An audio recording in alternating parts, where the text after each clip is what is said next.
The one seed on the line versus the Nuggets tonight in the game of the year. I got the expert, Jack Borman. He's going to help us break it all down. It's all coming up next on the Locked On Wolves POSTCAST.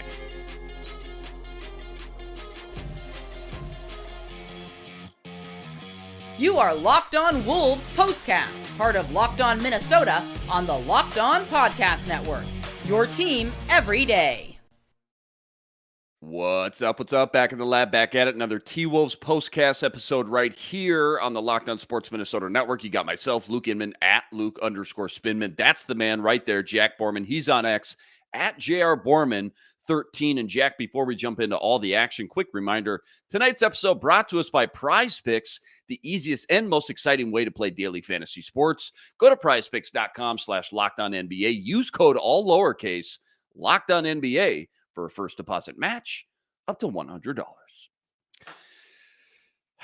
Take a deep breath here. All right, buddy. So much on the line heading into this one. Obviously, number one seed up for grabs. All the talking points, all the storylines you can imagine. And you know, for about three quarters, I thought it lived up to the billing, to be honest. I mean, for three quarters, this was a back and forth, backyard street brawl with that playoff type of feel to it. Both teams really trading blow for blow. I mean, for a while, it felt like a UFC pay-per-view event there. In the end, Wolves do come up short, 116-107.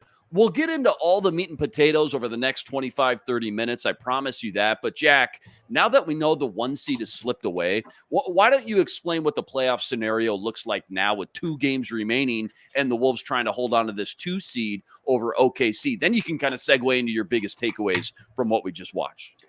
Yeah. So right now, as it stands, the Nuggets are going to be the number 1 seed. I'm just setting an expectation. They are not going to lose to the Spurs, who are likely going to shut down Victor Wembanyama, and they are not going to lose to the Memphis Grizzlies, who have shut down Desmond Bane and Jaren Jackson, who are their only 2 even halfway, good enough players to get them a win at the end of the season.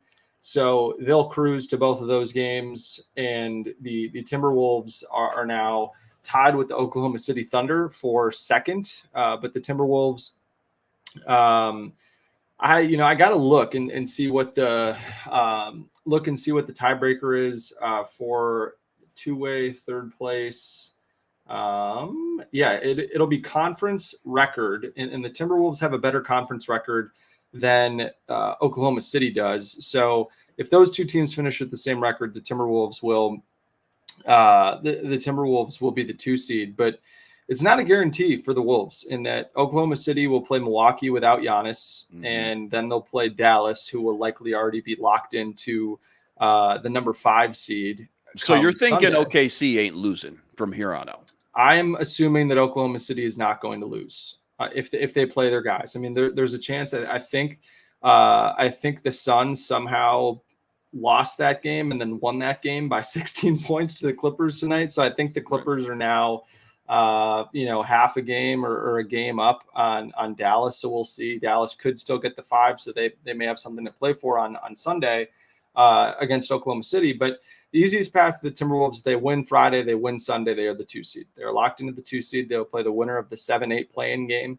And then we'll go from there. But if they lose one of those 2 games, then you're kind of hoping that Oklahoma City loses one of those 2 games. That is, if you're hoping the Timberwolves are the 2 seed. I know there are certainly some people out there that are hoping that the Wolves are the 3 seed, and that's certainly a valid opinion. But yeah, it looks like the Timberwolves are going to be either the number 2 or the number 3 seed, which will be completely dependent on what happens Friday and Sunday. And they'll have Karl Anthony Towns back for both of those games, most likely from what I've heard. So, so it should be fun to have Karl back in the building. The Hawks also got Trae Young back tonight. So they play the Hawks on Friday. So that should be a fun game with some juice at Target Center. But yeah, tonight, just a bummer, right? Is the one word that I would use to sum it up. I think, it was just really frustrating, I think, for a lot of fans, in that it felt old Wolvesy to me to let one call, in my opinion, really completely change the momentum of the game. And that's not a referee thing. That's on the Timberwolves for letting that one call completely affect the way that they played the game. And there was a very clear inflection point that came when that call happened. I think we all know what call I'm referring to. It is the play where Rudy Gobert poked away the pocket pass from Reggie Jackson to Nikola Jokic at the 3:02 mark of the third quarter, and then Jokic completely throws him on the ground, fully extends his arm. Should have been a foul going the other way. Instead, Jokic gets the ball back and goes and gets an and one on Gobert. He even had his hands up, like waiting for the whistle, just to like body language, muscle memory, like, oh, I'm going to pretend like I don't like this call that's about to happen. And then it never came. And then he grabbed the ball and scored 2 points and got the end one. He was like, okay, yeah, I'll take it. So the Wolves were up 5 before that play, and it's a 2-point game after that play. And the Nuggets then proceeded to close on the 9-1 run. So they went from down 5 to up 3 going into the fourth quarter. The Wolves scored, like I said, just 1 point in the final 3 minutes of the third quarter. And then they scored 4 points in the first 3 minutes of the fourth quarter. So they lost the non-Jokic and non-Murray. Neither of them played to start the fourth quarter by 1, which is completely inexcusable on every single level, considering everything that was on the line and considering how good that lineup to start the fourth quarter has been for the Timberwolves over the last month. But scoring 7 points in 7 minutes against this Denver Nuggets team when you had firm control of the game is just inexcusable. And the Timberwolves absolutely deserve to lose the game because they couldn't figure out how to score the ball on offense. And then when you also look at the fact that the Timberwolves missed 9 free throws tonight, guess how many points they lost by? They lost by 9 points. And I know it's not a one-to-one thing, but this game would be a lot different if the Timberwolves shot closer to 75% or 80% from the free throw line. If they made another 5 or 6 free throws, this is a completely different game. In those moments. In the third quarter, in the first minute of the fourth quarter, they missed 8 free throws. Nas missed 4, Rudy missed 2, and Ant missed 2. You just can't have that. But in that stretch where they score 7 points in 7 minutes, Mike Conley comes down and makes a 3, and it's a 1-point game with 8:29 to go. It's game on from there. And then you're thinking, all right, signs of life. We're back. The train's back on the tracks here. And then the Wolves go scoreless for 4 straight trips. It's a 9-0 Denver run, and that's the game. And the Timberwolves just abandoned all their principles on both ends of the floor.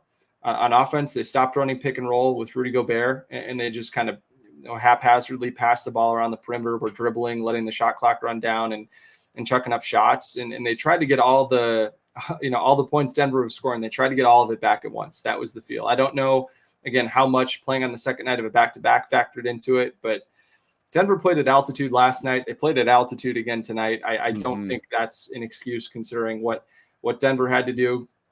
Like I said, you saw plays like Nas read post-ups on guards when that hadn't worked all night, and Nas refused to pass out of post-ups instead of Rudy Gobert pick and roll with guards to try to get the ball moving.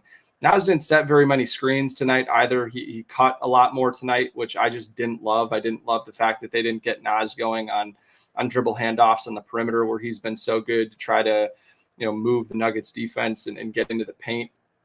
And it was just really difficult for Nas to make much of an impact tonight because of that. You also didn't see Jordan McLaughlin make much of an impact at all in this game. He registered 1 assist and no other stats in 10 minutes. And again, in the fourth quarter, even when Ant came back, there still was just a lot of chucking and not a lot of any type of really scripted offense in the Timberwolves. Just kind of played right into the Nuggets' hands. They scored 14 points on 6 of 18 shooting in the fourth quarter before they waved the white flag, and 8 of those 18 shots were from 3, and not very many of them were good shots. And so when you're going up against a team that is by far the best clutch time team in the NBA, like by a mile and a half, and the best clutch time offense in the league, you just can't have 4 scoreless trips on the back of scoring 7 points in 7 minutes. And the Nuggets are inevitable in that sense. They're gonna score in the half court in the clutch, and you've just got to be able to generate enough offense to do the same on your end of the court.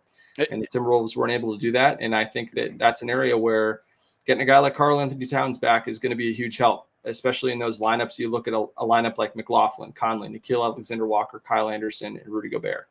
That's just not a lineup that you can expect to score in the half court against a really solid half court defense, especially at home in the fourth quarter of essentially a winner take all game for the number 1 seed. And it's unfortunate. And there's some areas kind of within the game that also didn't go the Timberwolves way that we can get into here, but Yeah, I just want to, phenomenal breakdown right there. Again, we could talk about this game for another 90 minutes minimum, but so often, I think you're right. So often games like this here, Jack, games of this magnitude, you're right. They usually end up coming down to the little things, right? Like the hustle plays, the role players, the bench guys winning their matchups. And like you said, the fact the Wolves couldn't take advantage of the non-Joker minutes, they lost the battle 11-15 when he wasn't even on the court. That was such a huge gut punch, man. I mean, I know there's a laundry list of things we can pick at. For me, that's one of the 8 topics, though. If there is a next time, like if you do see the Nuggets in maybe the Western Conference Finals, let's just say, Finchie's going to have to adjust and roll with a different game plan, right? I know you mentioned, of course, Cat's going to change some things. We'll get into what all that looks like here a little bit later. But what do you see from that specific area, though, during those critical 9, 10, 11 minutes or so? In what moment of the game? I'm sorry. When Joker was not on the court and they couldn't take advantage. Yeah. And they lost that. They just didn't score. That's the biggest thing. They just couldn't score. They couldn't take advantage of getting into the paint. They didn't get enough offensive rebounds, and they did miss in those minutes with Jokic off the floor. Mm-hmm. And they didn't drive the ball enough. They posted up way too much in those minutes. They tried to force the ball into Rudy Gobert, I thought, in some weird moments. And Rudy drew a good number of fouls that helped get them into the bonus, which was certainly productive. But, I just think that the lineups that they had out there didn't do a good enough job of moving the ball and getting into the paint. I think it was just a lot of taking 2 dribbles and then kicking the ball to the perimeter and then doing the same thing over and over again without meaningfully getting paint touches or cutting nicely off the ball and those types of things. I think it was just really – a byproduct of not having a lead dog scorer out there. And then when you have Nas out there, who you desperately need to score in those minutes, and then, Nas isn't playing well, then you're just kind of SOL at that point. But yeah, just some other areas to focus on here and things that didn't go right for the Timberwolves. Fast break points. Michael Malone, Nuggets head coach, said before the game that they really needed to score more in transition. And the Nuggets are not a very, good transition team in terms of the number of transition points they generate and their frequency. Both, I believe, are in the bottom 10 of the NBA. And tonight they had 19 fast break points, and they certainly made an impact early. They had 6 in the first few minutes, and they had 4 in the entire last game that these two teams had. So the Wolves did a great job in that regard. Not so much tonight.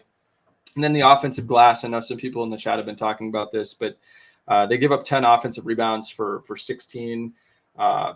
11 offensive rebounds for 16 second chance points. And the Timberwolves had 9 for 13, which is a good mark, but just not good enough when Denver is out rebounding you. And how many rebounds did Jamal Murray or Kentavious Caldwell-Pope or Reggie Jackson come up with? It wasn't necessarily bigs getting a ton of rebounds inside. It was guards getting inside and just having a nose for the ball when there were 2, 3, or 4 Wolves guys right around there. And then points off turnovers is a big one for me. There's some people in the chat that have been talking about clutch time offense not mattering if you're clutch time defense not mattering if your clutch time offense isn't very good. I completely disagree with that. The Timberwolves clutch time offense so far this season is 23rd in the league. Their clutch time defense is 26th in the league. So they haven't really had an elite clutch time defense so far this season. And but yeah, you're the area that you want your defense to help you out is to force turnovers. And the Timberwolves have been a good team all season long in terms of being able to come up with turnovers. They put a lot of pressure on opposing offenses, and you've got to be able to turn those turnovers into points on the other end of the floor, especially if your offense is going to struggle to score. That is the biggest way that your defense is going to tangibly be able to help out your offense. And why did the Nuggets want to do that tonight? Why did they want to get out and run? Because they didn't want to play offense against the Timberwolves half-court defense. And that's the other way and the Timberwolves can do the exact same thing against other teams. I don't care if you have 2 big guys on the floor, you can still get out and run the floor. You can, especially when you turn other teams over, you can get out and run the floor. And for the Timberwolves to consistently now force more turnovers than they have points off turnovers, before this playoff starts, I'd be super curious in running the numbers of how many points off of turnovers they score per turnover forced. I would not be surprised if it is one of the lowest 5 or 7 numbers in the league. Wow. Yeah, I mean, it's you know what I'm saying though. I mean, if you're struggling to score in the half court and your defense is as good as the Timberwolves defense is, you've just got to be able to find a way to make that help you on the other end of the floor. And I think that the Timberwolves just haven't fully figured it out yet. And for whatever reason that is, I'm just not sure. And I think the Timberwolves guards pull the ball out way too much instead of trying to be aggressive and attacking the rim or getting into the rim and then hitting a trailer, either in the corner, in the slot for three. So there's a lot of things that they got to iron out there. But but there is plenty of stuff the Wolves did well in this game. That I was going to say, we'll segue into that here in segment 2. I was just going to say, I sit here, I'm reflecting, not trying to be a prisoner of the moment, of course, but between those non-Joker minutes they lost, as you pointed out, all the missed free throws, right? Naz Reid specifically, 1 for 5 from the stripe. Like, when does that even happen? Then the fast break points and points off turnovers that you pointed out. To lose all those categories, not to mention Tony Brothers. What, he got money on the game, bro? What's going on? That would have been nice to know going in, and still be as close as they were until the wheels fall off midway through the fourth quarter. I mean, sure, maybe I'm trying to find some positives here, glass half full, but you play a team like this again, I still like the Wolves' chances because I don't see all those things going against their favor like that in back-to-back games. I really don't. Not to mention, you'll probably have Karl Anthony Towns on the floor helping out as well. Did you come out of this one, before we move on to segment 2, bottom line, did you come out of this one thinking the Wolves lost this game with their mistake shooting themselves in the foot, or did the Nuggets just play like the better team top to bottom, in your opinion? No, I thought the Timberwolves lost this game. Okay, yeah. In my opinion. Yeah. And the reason for that, I mean, again, you missed 9 free throws on the road. You only scored 12 points off of 14 turnovers, and you give up 11 offensive rebounds and 16 second chance points.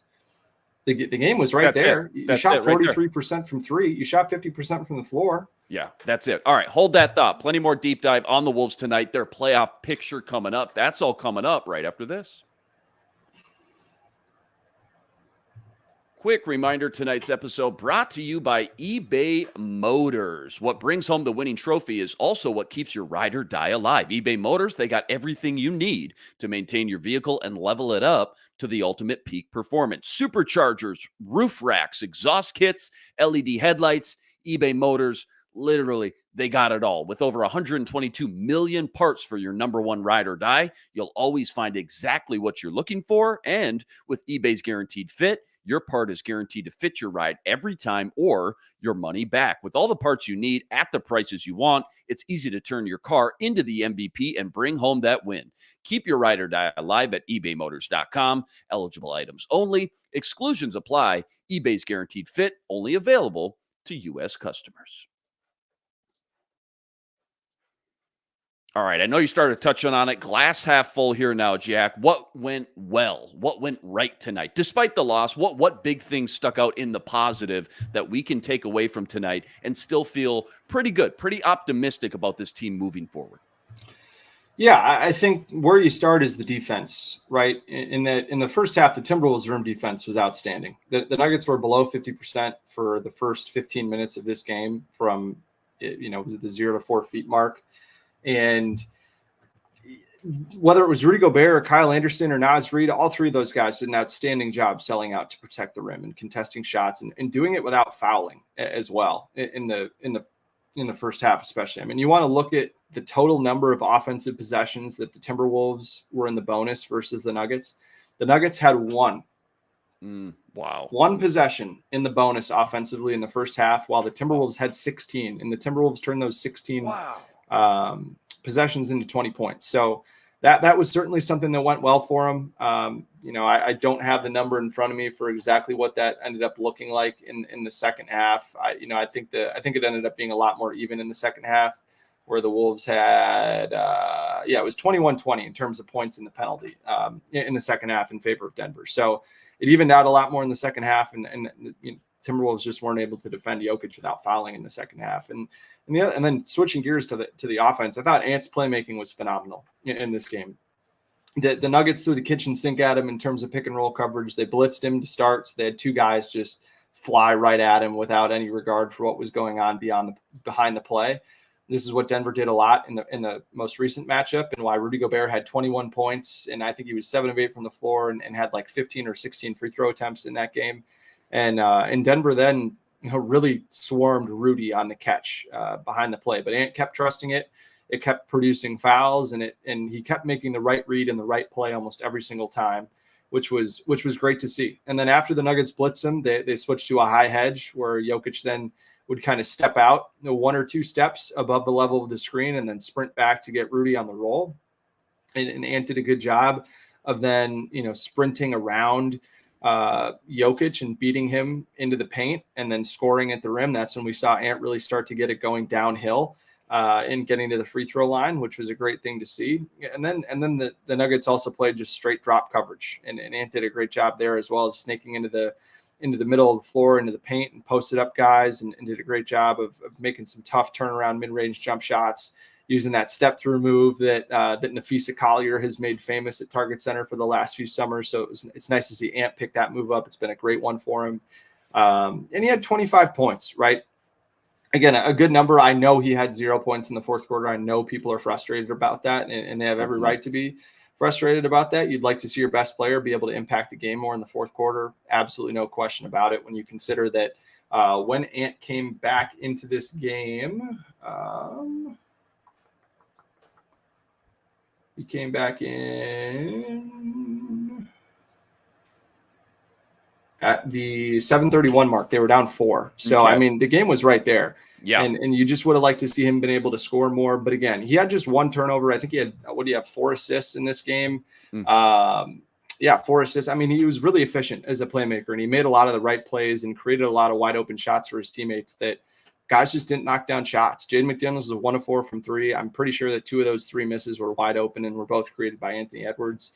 And Ant probably could have had 7 or 8 assists if his teammates just made some open shots and made some finishes. And I know Ant missed a couple of easy layups right there at the rim that probably would have gotten him closer to 30 points. But again, 9 of 18 shooting, got to the free throw line 7 times. Would like to see him go 7 of 7 after going 11 of 11 last night. Right. It's just hard to nitpick at Ant considering how much was on his shoulders in this game and how poorly Naz Reid and then the rest of the bench played in this game. And speaking of taking some of that pressure and load off his shoulders, explain the game plan with Cat coming back in the mix, what it all looks like or what you expect it to look like. Last year, dude missed 51 games. He didn't really need any type of ramp up coming out, guns a-blazing, ready to roll right out the gate. Do you expect kind of the same thing this time around? Different injury, different circumstances, different situation. And I guess part 2, how imperative is it to see him get some run under his belt before you get into the playoffs for everyone, not just him, but for his teammates, for Coach Finch, everybody involved? Yeah, and just to acknowledge a comment really quick here from Jeff. He said, no pass threes in the fourth are not how Ant should play make. You are exactly right, my friend. That is what I meant by the Timberwolves abandoning a lot of their offensive principles in the fourth quarter of that game.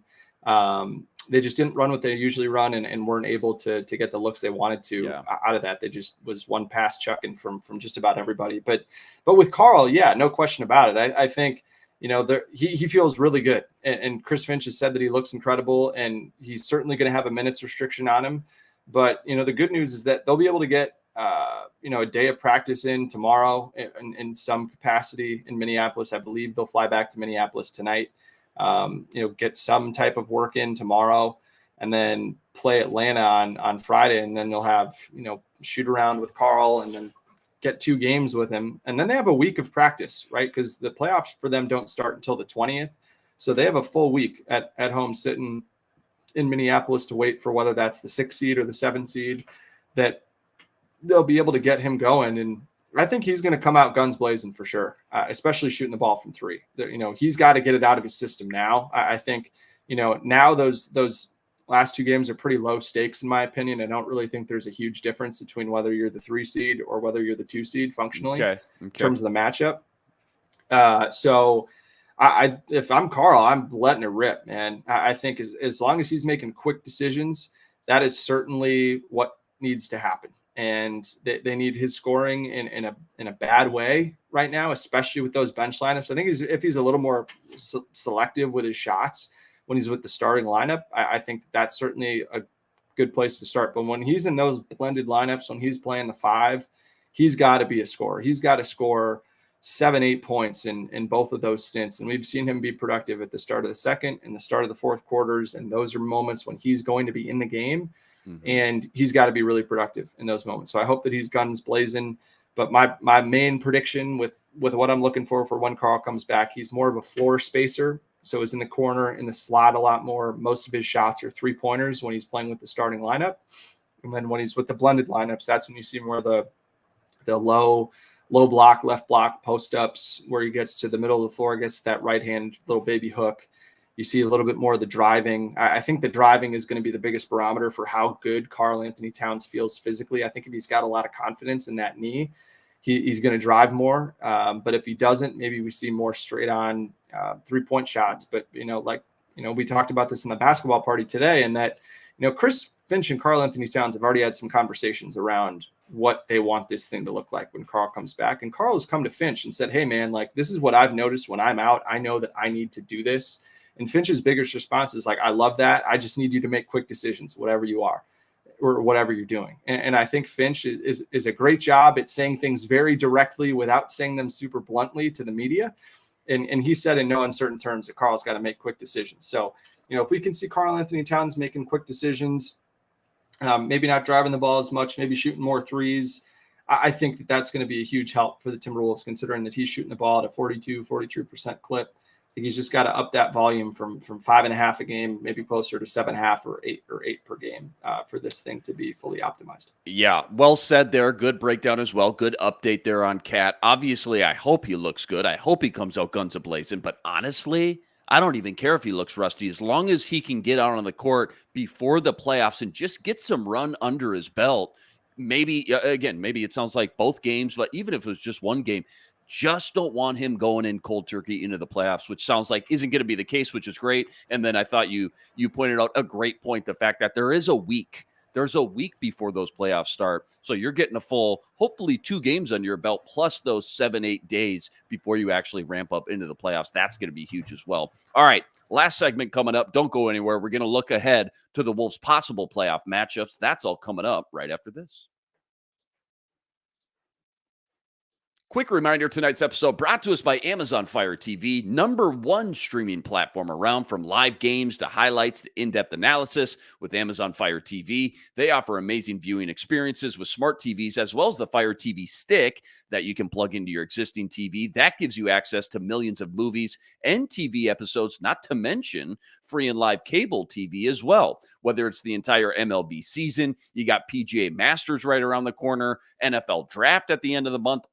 Trust me when I say you're going to want to have a Fire TV at your fingertips on every device possible. Plus, Fire TV now includes all of our daily content from every Locked On channel and a vast majority of pro leagues and college conferences as well. You got to check out Fire TV channels on Fire TV and your Alexa devices. To learn more, visit Amazon.com/LockedOnFireTV. That's Amazon.com/LockedOnFireTV.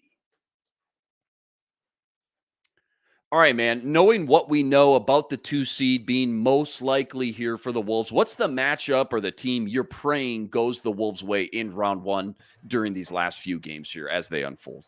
Yeah, I have no idea how the Sacramento Kings might hold on for dear life in that 7-8 play-in game and then beat one of the Suns or the Pelicans. But that's certainly the matchup, right? That the Kings are missing probably their 2 most important rotational wings in Kevin Huerter and Malik Monk, in terms of, Huerter's a guy that they put on, bigger, bulkier wings that are too quick for Keegan Murray on the perimeter. And Malik Monk is probably their second most important scorer behind De'Aaron Fox, and was going to be the 6th man of the year before he sprained his MCL a few weeks ago. So they're down. They're certainly missing 2 important rotation guys. And then not to mention, they don't really have any rim protection. So that's another big thing for the Wolves, and with being able to use their size, and Karl-Anthony Towns especially being able to score down there on the low block, I think is a big one for the Timberwolves. And I just don't really think there's another matchup right now that seems super feasible, that it kind of compares to how I think easy a potential series against the Kings would be. Yeah. You know, No, I that think, makes sense. That makes sense. Are I you think worried it'll be, about the Suns at all? You know, in the playoffs at all in general, no matter the round, like after no. those last 2 games they play? I know a lot can change too, as far as like momentum goes, overall team psyche and confidence in this last game of the season, right? Game 82 on Sunday between those 2 teams. But from what you've seen up to this point, you're not too worried if it is the Suns in round 1 or wherever it may be. No, I'm not. I think the Timberwolves have figured out a lot of things since that first matchup, and plus, I think you got to consider the context of that first matchup. They'd gotten a fight with Golden State the night before. A bunch of guys got back thrown to back. out. Sure, it was a really difficult back to back in terms of travel. So I just don't think that first game holds a ton of weight for me. And then the second game, you don't have Karl Anthony Towns, and you played them a pretty even game after that 15-0 start. And I understand the 15-0 start is part of the game, no question about it. But when you're thinking about a playoff series, I'm weighing the last 44 minutes of that game a lot more than I'm weighing the first 4. And again, you will have Karl Anthony Towns. And Karl Anthony Towns, they really could have used him in that game as a short roll playmaker, as an antidote to the Suns completely selling out to take away Gobert on the roll. And for people complaining, no, I shouldn't say complaining, but people frustrated about the Timberwolves' clutch time offense. The Suns have been the worst the worst fourth quarter team in the league by a mile, and the worst fourth quarter offense in the league by a mile. And yeah, I know they have Kevin Durant and Devin Booker and Bradley Beal, but guess what? They've had those guys all year. They've all played in plenty of games together, and they still haven't figured it out. And they take a ton of terrible shots that feed into opponents scoring in transition quite frequently. And the Timberwolves completely shut down the Suns offense in the final 3.5 quarters of that game. And they still were right around a 100 defensive rating, which is elite, right? The Timberwolves are leading the NBA in defensive rating, and I believe now like just under 108. So they've proven that they can slow them down. It's just going to be about scoring. And I certainly think that scoring against a team like Phoenix is going to be much easier when you have a stretch 5 that can bring Nurkic out away from the rim and force him to defend in space, or, you know, even better yet, force Karl to be able to post up smaller guys like Royce O'Neal on the left block. I think a lot of people have this conception that Karl really struggles to score against 4s in the post, but he does not. He is elite on the low block, and it does not matter who is guarding him. It's when he posts up 17 and 18 feet away from the basket that's where things start to get problematic. And if he can just stay away from doing that, I think Phoenix, there's a lot of things to like about that matchup. I think one thing you got to be a little wary of if you're the Timberwolves is who Mike Conley guards. I think Mike Conley has struggled when he has to guard guys that are, you know, physically bigger than him and stronger than him. And that certainly would be the case. You could try to get him running around chasing Grayson Allen, but then you've got to have Ant guarding Bradley Beal and you know, Jaden guarding. Jaden guarding Devin Booker. So it's just some weird matchups within there that I think you got to figure out. But I'd trust the Timberwolves defense a lot more than I'd trust either the Suns offense or their defense. And, you know, hopefully with Karl back, you get some practice time, you get some more firepower and confidence. You'd feel pretty decent about that matchup. But then you think about when Phoenix played Denver last year, I think they won like the first game or the first 2 games or something like that. And then Denver just completely came back, and everything Denver was doing was more sustainable. And I think one thing you've got to feel good about if you're the Timberwolves with them having a really elite defense is just the sustainability factor of how good really elite defense can be over the course of a 7-game series. So for all the, you know, worries about the offense, I think that's certainly valid. No question about it. But I do think that the defense is going to make up for, as it has all season long, a lot of offensive issues that the Timberwolves have had. All right, last one here, because I'm thinking about the playoffs now. Obviously, Cat's going to be ready to roll. Ant always steals the spotlight. One name I'm looking for. No explanation needed. We got to get out of here. Just give me one guy who you think's need to be that X factor for the Wolves. That's kind of that next guy in line. Maybe some people aren't thinking about as much. Is it crazy to say Naz Reid? I don't think so. No. I mean, I want to say Jaden, but I mean, Naz is going to go back to that being that, you know, number 3 scorer. So yeah, I mean, if they get good Naz Reid, like, you know, really good Naz Reid, able to give you 16, 19 points off the bench, it's going to be a really tough team to stop. off, just to handle. And yeah. In the comment, I mean, think about it. Nas has kind of struggled the last 2 of the last 3 games here. I think somebody even mentioned it or called it out. It's no coincidence the Wolves have also struggled in those 2 out of 3 games as well. Good stuff, man. We got to get out of here. Wheels fall off in the 4th quarter for the Wolves. They lose to Denver 116-107. 2 games left, both at home. Next one up, it's Atlanta this Friday. Tip off for that one, 7 p.m. Central Standard Time. As always, huge shout out to all you guys that joined us in the stream. Rest assured, we'll be back each and every game, same time, same place, right here to break it all down. Quick reminder, go check out all of Jack's work on X at JRBorman13, and make sure you check him out and the entire crew on the Minnesota Basketball Party each and every Wednesday. Brand new episode just dropped this afternoon. Sam hosting, our guy Jack Borman, obviously, Gophers legend Ron Johnson, who else? Kara Levin's Reggie Wilson, and don't forget Ben Beacon. He's always ripping it up over on the Locked On Wolves postcast. That's each and every day as well. All right. That'll do it for us tonight. He's Jack Borman. I'm Luke Inman on Twitter, at Luke_Spinman. Until next time, signing out.